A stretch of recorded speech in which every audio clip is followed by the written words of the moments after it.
சொன்னார்கள், பார்வையற்ற குழந்தைகள் சொன்னார்கள், பெருத்த குரலில் சொன்னார்கள், 100க்கும் மேற்பட்ட குழந்தைகள் சொன்னார்கள் பத்திரமாக இருக்கும் என்று சொன்னார்கள்.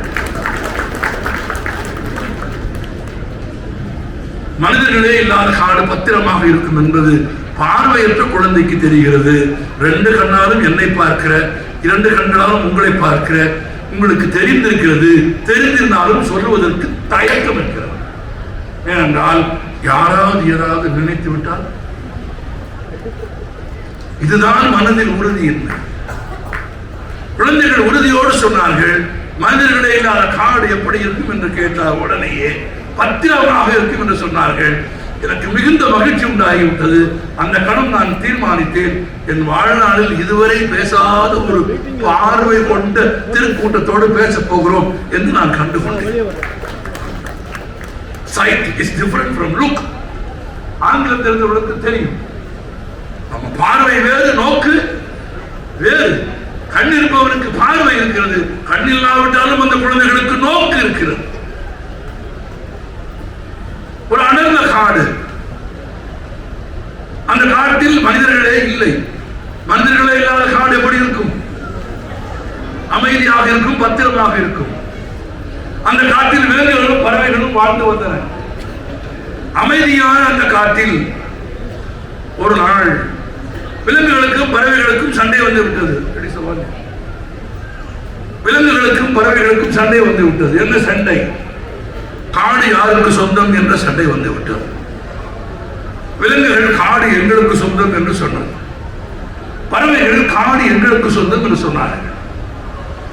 யாருக்கு காடு சொந்தம் என்பதில் இருவருக்கும் இடையில் பகைமை முற்றி பேச்சுவார்த்தை முறிந்து யுத்தம் ஆரம்பித்து விட்டது. இரு தரப்பும் ஒருவரை ஒருவர் தாக்கிக் கொள்ள ஆரம்பித்தார்கள். காடு போர்க்களமாகி விட்டது. இந்த சூழலில் 4-5 நாட்கள் ஆகிவிட்டது. போர் நடந்து கொண்டிருக்கிறது. விலங்குகள் வெற்றி பெற்று விடுமோ என்கிற சூழல் உண்டாகிவிட்டது. விலங்குகள் வெற்றி பெறுமோ என்ற சூழல் உண்டான உடனே ஒரு பறவை விலங்குகளோடு போய் சேர்ந்து கொள்வது என்று தீர்மானித்தது. பறவை எப்படி விலங்கோடு போய் சேரும்?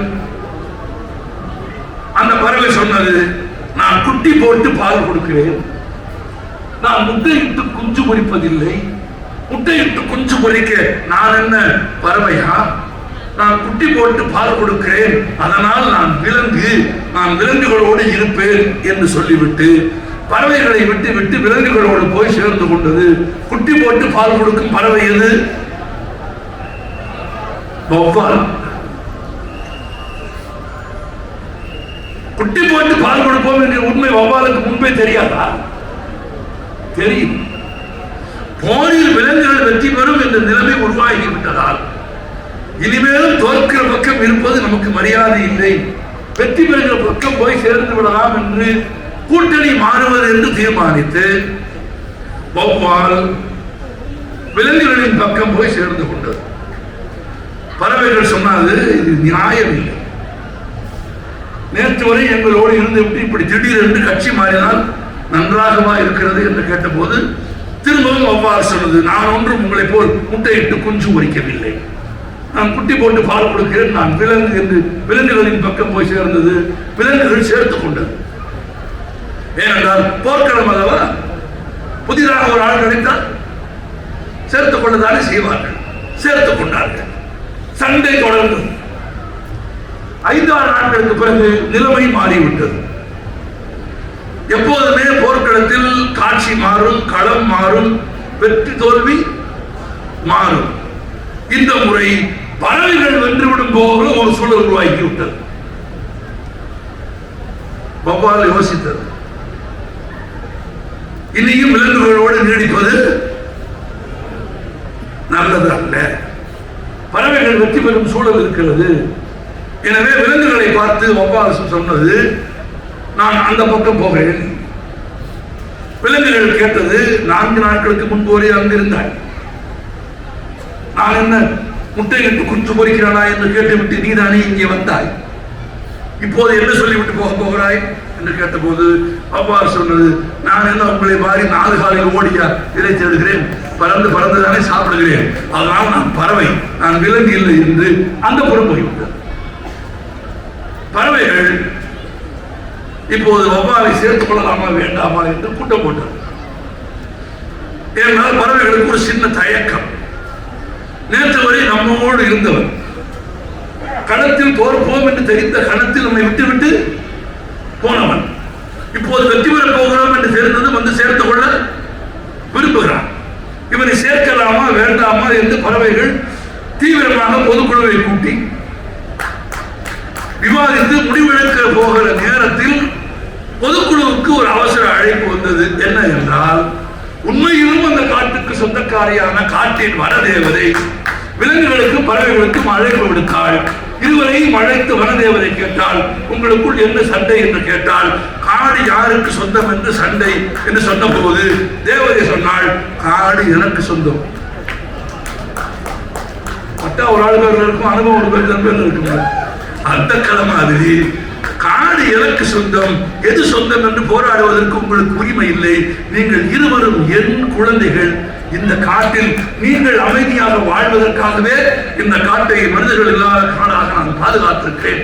உங்களுக்குள் சண்டையை நிறுத்திக் கொண்டு சமாதானமாகி ஒற்றுமையாக காட்டில் வாழ பழகு கொள்ளுங்கள். பகைமை இல்லாமல் ஒற்றுமையாக இருப்பதற்கு மனதில் உறுதி வேண்டும் என்று காட்டின் தேவதை ஆலோசனை சொல்லி, அறிவுரை சொல்லி, எச்சரித்து, புத்திமதி சொல்லி விலங்குகளையும் பறவைகளையும் ஒன்றாக்கினாள். இப்போது வௌவாலின் பாடு பெருந்திண்டாட்டமாகிவிட்டது. தன்னை சேர்த்துக் கொள்ளுமாறு பறவைகளை போய் வௌவால் கேட்டது. பறவைகள் சொன்னது, நீ என்ன எங்களை மாதிரி முட்டையிட்டு குஞ்சா பொறிக்கிறாய்? நீ குட்டி போட்டு பால் கொடுக்கிறவன், நீ அந்த பக்கம் போ என்று பறவைகள் வௌவாலை சேர்த்துக் கொள்ளவில்லை. விலங்குகளிடம் போய் தன்னை சேர்த்துக் கொள்ளுமாறு வௌவால் கேட்டது. விலங்குகள் சொன்னது, நீ என்ன எங்களை மாதிரி 4 காலில் ஓடியா சாப்பிடுகிறாய்? பறந்து பறந்து சாப்பிடுகிறவன் நீ அந்த புறமே போ என்று விலங்குகளும் சேர்த்துக் கொள்ளவில்லை. மனதில் உறுதி இல்லாமல், யாரோடு நிற்பதில் என்கிற திடசித்தம் இல்லாமல், எண்ணத்தில் தீவிரமான பிடிப்பு இல்லாமல், இன்றொரு நாளும் நேற்றொரு இடமுமாக வாரியதன் விளைவாக இப்போது பறவைகளும் வௌவாலை சேர்த்துக் கொள்ளவில்லை. விலங்குகளும் வௌவாலை கோடிட்ட இடத்தை நிரப்புக. ஆமா, பேசுறவங்க மட்டும் அவசரம் கொடுத்து பேசணும். பேசுறவங்க அவ்வளவு பவுன்ஸ். ஆமா, அப்படியே நீ பேசு. ஆமா, எதுக்கு இந்த இறுக்கம்? பறவைகளும் வௌவாலை சேர்த்துக் கொள்ளவில்லை, விலங்குகளும் வௌவாலை சேர்த்துக் கொள்ளவில்லை. எல்லாருக்கும் சொல்றேன், நல்லா பேசுங்க, எல்லாருக்கிட்டையும் பேசுங்க. பேசுறதுக்கு வாய்ப்பு கிடைக்கிற சந்தர்ப்பம் பூரா பேசுங்க. ஆமா, உயிரோடு இருக்கிற பேச முடியும். யார் அது? அது மட்டும் இங்க வேணாம், இது முதல்ல கடைசின்னு வச்சுக்குவோம். ஆமா, இது பூச்சின்னு வச்சுக்கோங்க. அப்புறம் பேச முடியுமா? அப்புறம் நீங்க என்ன நினைச்சாலும் பேச முடியாது. சுத்தி இருக்கவங்க தான் பேசலாம். சுத்தி இருக்கிறவங்க என்ன பேசுவாங்க அப்ப நமக்கு தெரியுமா? திரும்ப பதில் சொல்ல முடியுமா? முடியும். நான் உங்களுக்கு ஒரு உதவி சொல்றேன், எனக்கு சேர்த்தான் சொல்றேன். நானும் நீங்களும் நம்ம எல்லாம் போறவங்க தானே, எல்லாம் வரிசையில் தானே நிக்கிறோம். யாரும் முன்னால யாரும் பின்னாங்கன்னு தெரியாதே தவிர எல்லாரும் எதை நிக்கிறோம்? உங்களுக்கு தெரியுமா? பிறந்த குழந்தையின் காதில் இஸ்லாம் ஓதுகிற பாத்தியார் மரணத்தின் போது சொல்லப்படுகிற பாத்தியார். இந்த தத்துவத்தின் ஞான பொருளை தெரிந்து கொள்ளுங்கள். பிறந்த கணத்திலே இருந்து நீங்கள் மரணத்தை நோக்கித்தான் போகிறீர்கள். வேறு வெற்றியை நோக்கி போகிறேன், உயரத்தை நோக்கி போகிறேன், எழுத்த அல ஒன்றும் கிடையாது. செத்து முடிச்ச உடனே பாரதியும் கிடையாது, கிருஷ்ணகுமாரும் கிடையாது, எல்லாம் போயிடும். பட்டணத்து சுவாமிகள் பாடினார், பேரதனை நீக்கி பிணம் என்று பெயரிட்டு சூரியன் காட்டினை கொண்டு போய் சுட்டிட்டு நீரில் மூழ்கி நினைப்பொழிந்தாரே. நம்மளாலதான் நினைச்சுக்குவான், நம்ம செத்து போயிட்டா குடும்பம் கஷ்டப்படுமோன்னு சொல்ல முடியாது. அவன் செத்து போன பிறகு குடும்பம் நல்லா இருந்தாலும் ஆமா, அப்படி நல்லா இருக்க குடும்பங்கள் நான் பார்த்திருக்கேன், அனுபவத்துல தான் சொல்றேன். அவன் இருந்த வரைக்கும் அது ரொம்ப அமுங்கி யாருகளையும் படாம துன்பப்பட்ட குடும்பம் அவனுக்கு பிறகு ஓஹோன்னு தலைக்கிறத நான் என் காலத்திலே பார்த்திருக்கேன். நம்மளால நினைச்சுக்குவான் நம்ம தலைவரா உலகம் சுத்துதுன்னு. இல்ல, உலகம் தனியா சுத்துது. நேரம் கிடைக்கும் போது பேசிருங்க, யாராவது பார்த்தா பேசுங்க. மகாகவி கலீல் சிப்ரான் சொல்றான், மனிதர்களை பார்த்தவுடன் உதடுகளை திறந்து உங்கள் சொற்களை அவர்கள் செவிகளுக்கு தாருங்கள் சொல்றான். ஏன் அப்புறம் பேச முடியாது? அப்புறம் என்ன பேசுவாங்க? ஒண்ணு பேசுவான். அது நானா இருந்தாலும் நீங்களா இருந்தாலும் சரி, எல்லாரும் காமனா. நான் எல்லா ஊர்லயும் சொல்றேன், இது எல்லா ஊர்லயும் சொல்லி பேச வைக்க வேண்டியது. தாய்மொழியை பேசுறதுக்கு என்ன தயக்கம்?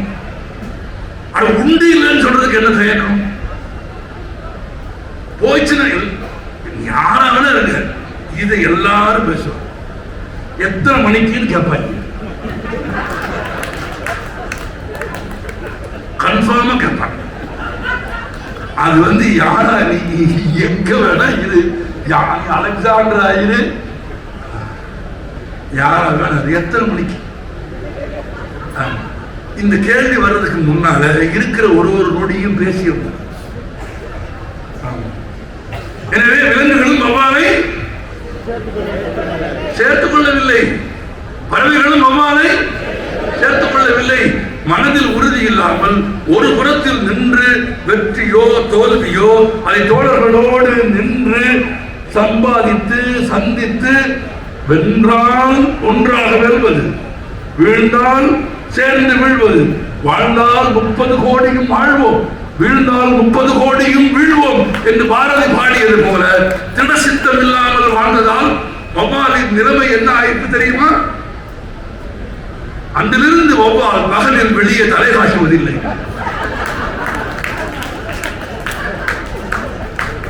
அன்றிலிருந்து வௌவால் பகலில் வெளியே தலை காட்டுவதில்லை. அவமானகரமான ஒரு வாழ்க்கையை வாழ நேர்ந்ததால் வௌவாலால் பகலில் வெளியே தலை காட்ட முடிவதில்லை. அது மட்டுமில்லை, அன்றிலிருந்து வௌவால் தான் செய்த தவறுக்காக தலைகீழாக தொங்கிக் கொண்டே இருக்கிறது. அதைவிட அவமானம், அதைவிட அருவருப்பு தின்ற வாயாலேயே மரம் கழிக்கிறது. தெரியுமா உங்களுக்கு? இதுதான் இயற்கையில் வௌவாலின் பண்புகள் 3. அது இரவில் இறை தேடும். 1, 2 தலைகீழாக தொங்கும். 3, அதற்கு மலக்குடல் என்று தனியாக இல்லை, மலவாய் கிடையாது. தின்ற வாயின் வழியாகத்தான் தின்று செமித்த உணவை அது வெளியேற்ற வேண்டும். இயற்கையில் வௌவாலுக்கு என்று படைக்கப்பட்டிருந்த அரும் பண்புகளை ஒரு கதையாக்கி மன உறுதி இல்லாதவன் வௌவாலை போல் வாழ்வான் என்று கதையை எழுதினார் மாமேதை டால்ஸ்டாய் என்பதை இந்த அரங்கத்திற்கு நான் சொல்ல விரும்புகிறேன். வௌவாலை போல் வாழப் போகிறீர்களா? இதுதான் கேள்வி. வௌவாலை போல் வாழ வேண்டாம் என்று நீங்கள் கருதினால் மன உறுதி வேண்டும், சித்தம் வேண்டும். மனம் என்றால் என்ன? மனம் ஒரு உறுப்பு அல்ல. சமயங்களில் மனம்ங்கிறோம், இது மனமா? இல்லை, மனசே சரியில்லைங்கிறோம். எங்க? உணர்வு பூர்வமாக மனம் ஒரு உறுப்பு அல்ல. ஆனால் உண்மையில் அறிவியல் பூர்வமாக மனம் என்பது மூளை. மூளையின் சிந்தனையை தான், செயல்பாடை தான் மனிதன் மனது என்று பெயர் வைத்துக் கொண்டான். இன்னும் சொல்ல போனால் அறிவியல் ரீதியாக, தர்க்க ரீதியாக உண்மையை ஒப்புக்கொள்ள முடியாத சமயங்களில் எல்லாம் மனிதன் பயன்படுத்துகிற பெரிய ஆயுதம் மனசு. பையன் நல்ல பையன், எல்லாம் இருக்கு. ஆனா என்னமோ மனசுக்கு பிடிக்கல. ஏன் என்னமோ மனசுக்கு பிடிக்கலைங்கிறதுக்கு எந்த விடையும் கிடையாது. எந்த தர்க்கத்திற்குள்ளும், எந்த நியாயத்திற்குள்ளும், எந்த விஞ்ஞான உண்மைக்குள்ளும் அடங்கி விடாமல் இருப்பதற்காக மனிதன் பல சமயங்களில் பயன்படுத்தும் துணை கருவி எது? மனது. ஆனால் மனது அதுக்கு அல்ல. மனது உறுதியான சித்தமான எண்ணங்களை உருவாக்கிக் கொள்வதற்கு. மனம் பற்றி புத்தர் பேசுகிறார், ரொம்ப அழகாக சொல்கிறார். என்ன சிரமம் சொல்கிறார்? 1000 போர்களில் வெல்லுவதை காட்டிலும், 1000 போர்களில் வெல்லுவதை காட்டிலும் உன் மனதை வெல்லுவது சிறந்தது என்று புத்தர் எழுதினார். புத்தர் துறவியான பிறகுதான் ஞானம் பெற்றார் என்று இல்லை. புத்தரின் வாழ்க்கை வரலாறு அறியாதவர்கள் சொல்லுகிற செய்தி அது. நான் அதை ஒப்புக்கொள்வதில்லை. புத்தர் இளம் வயதிலேயே முதிர்ந்த ஞானம் பெற்றவர். தான் பெற்ற ஞானத்தை ஞானம் என்று உணர்ந்து கொள்வதற்கு அவனுக்கு சிறிது காலம் தேவைப்பட்டது. தான் பெற்ற ஞானத்தை ஞானம் என்று உலகத்திற்கு சொல்லுவதற்கு அவனுக்கு ஒரு நேரம் தேவைப்பட்டதை தவிர, மிகச்சிறிய வயதிலேயே முதிர்ச்சியுடைய மன உறுதி கொண்டவன் சித்தார்த்த புத்தர்.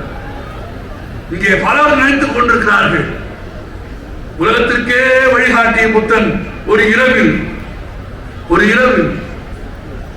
மனைவி யசோதரையும் மகன் ராகுலனையும் விட்டுவிட்டு கள்ளத்தனமாக அரண்மனையை விட்டு வெளியேறி போனான். அப்படித்தானே? இதை மையமாக வைத்து கதைகள் தான் இருக்கிறது. இதை மையமாக வைத்து கவிதைகள் இருக்கிறது. ஆனால் உண்மையில் இது கதை. அது மட்டுமில்லை, இன்னொரு பெரிய கதை இருக்கிறது. அப்படி நள்ளிரவில் யசோதரையையும் ராகுலனையும் விட்டு வெளியே வந்த புத்தன் ஒரு வயதான கிழவனை பார்த்தான். அவன் என்ன பார்த்தான்? ஒரு நோயாளியை பார்த்தான். அவன் என்ன பார்த்தான்? ஒரு பிணத்தை பார்த்தான்.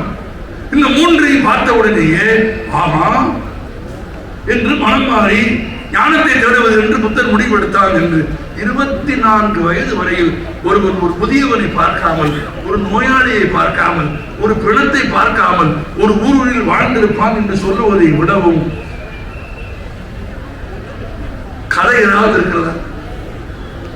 காதில் பூ சுற்றினால் கூட பரவாயில்லை, பூ தொட்டியே வைக்கிறான். இது இல்லைன்னா பெரிய கொடுமை பாட புத்தகத்திலேயே படி. புத்தன் மரணத்தை பார்த்தான், மனம் மாறினான். புத்தன் முதியவனை பார்த்தான், மனம் மாறினான். அதான் கிடையாது. புத்தன் யசோதரை எடுத்து நாகரத்திற்கு சொல்லாமல் கள்ளத்தனமாக போனான். இல்லை, புத்தன் ஏன் அரண்மனையை விட்டு போனான்? சொகுசான வாழ்க்கையை புத்தன் ஏன் துறந்தான்? அவன் துறவாவதற்கு முன்பாகவே மன உறுதி கொண்டவன். அவன் சாக்கிய இனத்தை சேர்ந்தவன். சாக்கியர்களுக்கும் அருகாமையில் இருந்த லோகியர்களுக்கும் நதி நீர் பகனி வருகிறது. ரோகிணி ஆற்றை யார் பகிர்ந்து கொள்வது என்று சண்டை வருகிறது. உங்களுக்கு தெரியும், இந்த உலகத்தின் பல நாடுகளில் பல பகுதிகளில் நதி நீர் பிரச்சனை இருக்கிறது. ஆனால் நினைவில் வைத்துக் கொள்ளுங்கள், உலகெங்கிலும் இருக்கிற நதி நீர் பிரச்சனைக்கான தீர்வை முதலில் சொன்னது சித்தார்த்த புத்தன் என்பதை மறந்து விடாதீர்கள். புத்தன் தான் சொன்னான், நதி பிறக்கிற இடத்தில் எந்த நாடு இருக்கிறதோ அந்த நாட்டிற்கு அந்த நதியின் மீது இருக்கிற உரிமையை விட நதி முடிவடைகிற இடத்தில் எந்த நாடு இருக்கிறதோ அந்த நாட்டிற்கு கூடுதல் உரிமை என்று உலகத்திற்கு முதலில் சொன்னவன் புத்தர். அப்படியானால் காவிரியில் கூடுதல் உரிமை யாருக்கு? தமிழருக்கு, நமக்கு, தமிழ்நாடு.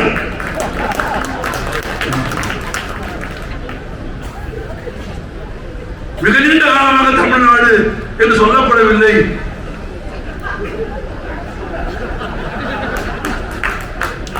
என்று சொல்லப்படுகிறது. நாம் சொல்லவில்லை, அதனால் சொல்கிறார்கள். நாம் சொல்லாமல் நமது மொழியின் பெருமையை பேசாமல் நாம் வேறு வேலை பார்த்துக் கொண்டிருந்தால் அதுதான் நடக்கும்.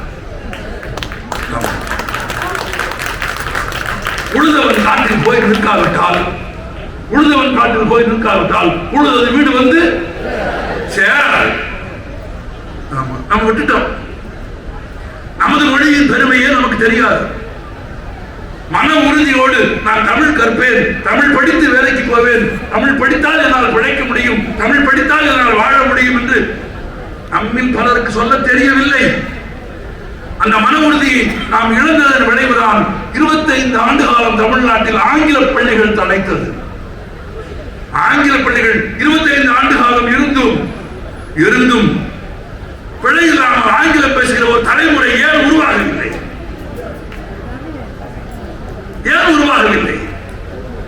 கம்மியா நோயா வாட்டியா கோயா அது இங்கிலீஷே இல்லையா? ஒருத்தர் நிக்கிறாரு வழியில, அவர் மனசுக்கு நிக்கிறாரு, அவர் தள்ள சொல்லணும். இங்கிலீஷ்ல என்ன சொல்றீங்க? Move sir, please move sir, kindly move sir, can you move sir, good you move sir. இவ்வளவு சொன்னது பிறகு மூவ் பண்ணல, மூவ் இவ்வளவு சொல்லலாம். ஆனா நம்மால் இது ரெண்டையுமே விட்டுட்டு எல்லாத்தையுமே விட்டுட்டு மூவ் பண்ணுங்கன்றான். மூவே பண்றதுதான், மூவே வெறுப்பு தான். இவன் இன்னொரு வெறுப்பு போடுறான், மெசேஜ் அடிக்கிறான். ஆண்ட்ராய்டுல சாப்பிட போறேன், நான் எல்லா ஊர்லயும் சொல்றேன் திருத்தணுங்கிறதுக்காக சொல்றேன். ஏன்னா ஒருத்தர் சொல்றாரு, நீங்க பேசுறதே திரும்ப பேசுறீங்க. ஆமா பேசுவோம், நீங்க ஏற்கனவே பேசுறது திரும்ப இந்த கூட்டத்துல பேசுறீங்க. ஆமா பேசுவோம், அந்த கூட்டத்துல நீங்க பேசுறீங்க. ஆமாயா,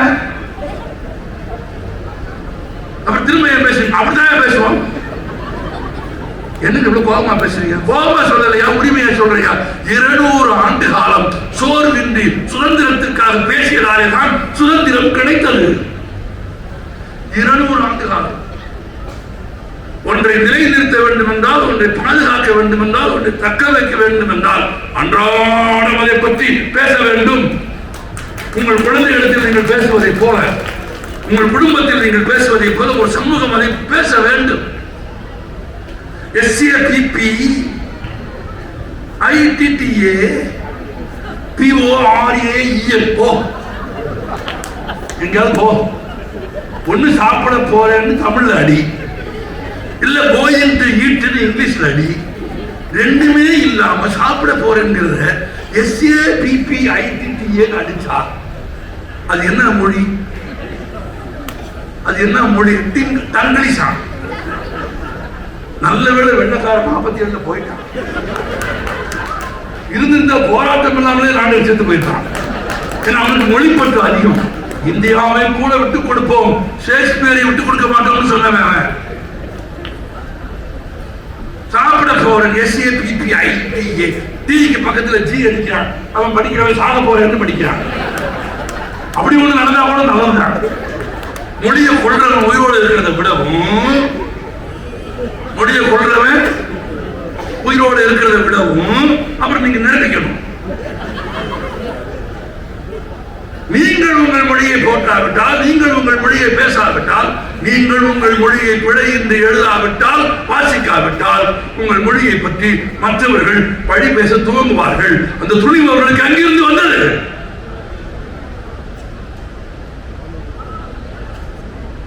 என் குழந்தையின் பெயரை இல்லை, என் தாயின் பெயரை இல்லை, இல்லை என் தந்தையின் பெயரை மாற்ற வேண்டும் என்று சொல்வதற்கு நீ யார்?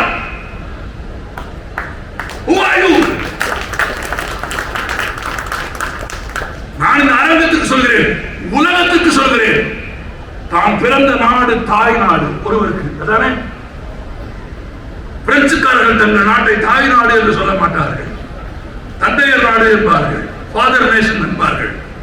ருஷ்ய இலக்கியங்களில் தாய் நாடு என்ற வார்த்தை இருக்காது, தான் பிறந்த நாட்டை தந்தையர் நாடு என்பார்கள். இந்த உலகத்தில் பிறந்த ஒருவனுக்கு எப்படி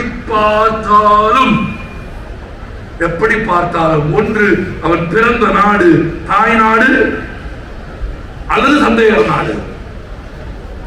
ஆனால் உலகத்திலேயே தமிழருக்கு மட்டும்தான் தாய் நாடும் உண்டு, தந்தையர் நாடும் உண்டு.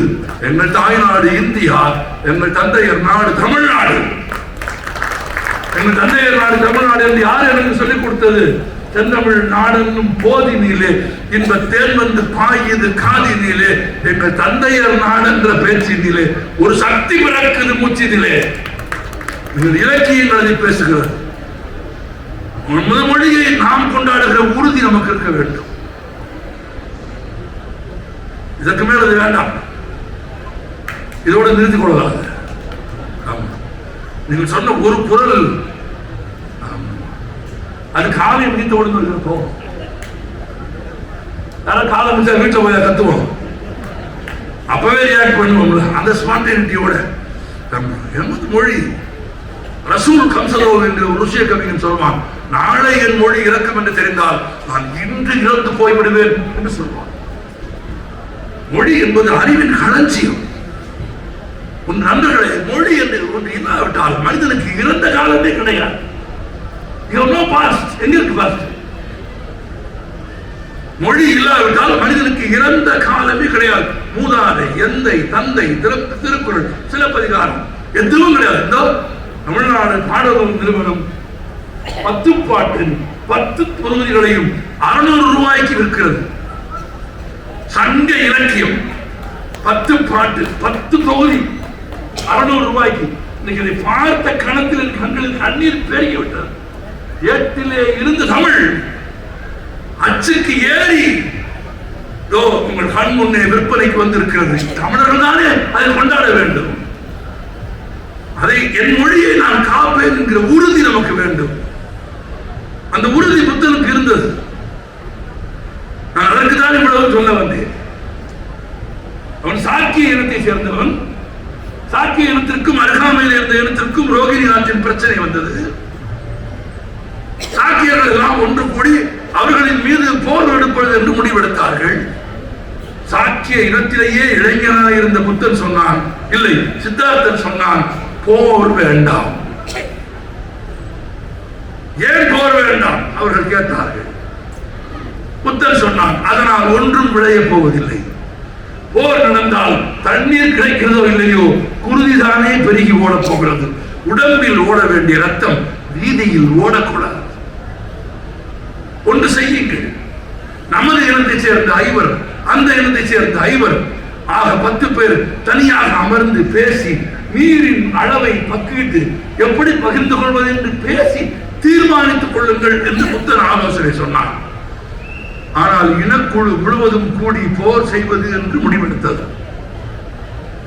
இனக்குழு முழுவதும் சேர்ந்து போர் செய்வது என்று முடித்த போது அந்த முடிவுக்கு எதிராக சித்தார்த்தன் என்கிற இளவரசன் நின்றான். இல்லை, இனக்குழுவின் முடிவின்படி நீ போருக்கு வர வேண்டும் என்று வற்புறுத்தினார்கள். புத்தன் மறுத்தான். இல்லை, சித்தார்த்தன் மறுத்தான். புதவன் புத்தன் இல்லை, சித்தார்த்தன் மறுத்தான். இனக்குழு என்ன தெரியுமா தீர்மானம் போட்டது? எடுத்த முடிவுக்கு மாறாக நிற்பதால் ஒன்று சித்தார்த்தனுடைய குடும்பம் எல்லாவற்றையும் இழந்துவிட்டு நாடு கடத்தப்பட வேண்டும், அல்லது இனக்குழுவின் ஒப்புதலுக்கு சம்மதிக்காமல் தனித்து நிற்கும் சிந்தனை கொண்டதற்காக சித்தார்த்தனுக்கு தண்டனை விதிக்கப்பட வேண்டும். தன்னால் தந்தையும் மனைவியும் மகனும் தாயும் சிறுமைப்பட்டுவிடக் கூடாது என்பதற்காக சித்தார்த்தன் சொன்னான், நான் இருந்தால் தானே இந்த இனக்குழுவுக்கு பிரச்சனை. அதிகாலையில் நீங்கள் எழுந்து பார்க்கிற போது சித்தார்த்தன் இங்கு இருக்க மாட்டான் என்று நள்ளிரவில் மன உறுதியோடு அரண்மனை வாழ்க்கையை விட்டுவிட்டு, மனைவியை விட்டுவிட்டு, மகனை விட்டுவிட்டு, அரண்மனை வாழ்க்கையை துறந்து விட்டு மன உறுதியோடு புறப்பட்டவனானதான் சித்தார்த்தன் புத்தனானான். இன்னொன்று தெரியுமா உங்களுக்கு? புத்தனான பிறகு புத்தன் திரும்ப போன முதல் இடம் எது தெரியுமா? யசோதரையும் ராகுலையும் பார்ப்பதற்கு. அவன் நள்ளிரவில் ஓடி போனவன் இல்லை, அவன் கள்வன் இல்லை. நதிநீர் பிரச்சனையில் யுத்தமில்லாமல் தீர்க்கப்பட வேண்டும் என்கிற மன உறுதிதான் சித்தார்த்தனை புத்தனாக்கியது.